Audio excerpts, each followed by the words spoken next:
昨是元宵暝，总统蔡英文去到台南，为今年的台湾灯会指定拢来台湾参加点灯的仪式。另外，昨台南的咸水蜂仔炮嘛是真热烈，不过所有传出至少59个民众互炸着送上病院，加载是拢无啥物大问题。3、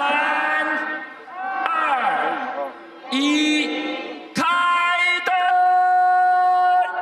！22公尺宽的主灯，用来台湾气势真好。今年到台南建成400年，台湾灯会登来到台南，现场差不多是20万人。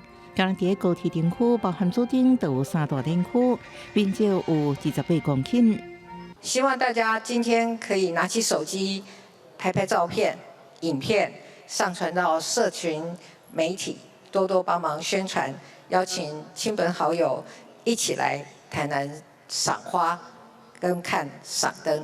另外，也有1月初就已经开始的平安灯区，共款展现台南的在地特色甲文化。这摆500只无人机展现，全由台南在地团队规划呈现，已经有400万人次的参观人潮。今年台南咸水蜂仔炮多是假日，人比以前更加侪，2天2暝活动，一个炮声连续一直炸。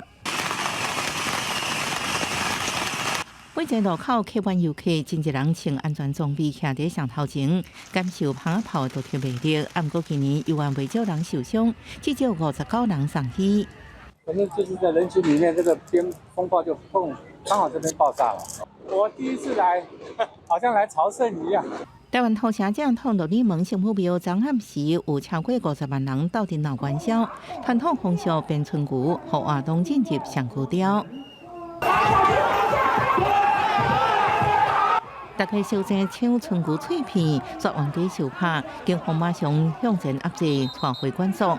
不过，大家犹原是真欢喜，闹热赢元宵，尽办法360度宽票高空烟火点到台南夜空，互平常看甲目睭白亮灯，也为今年元宵留入欢喜的回忆。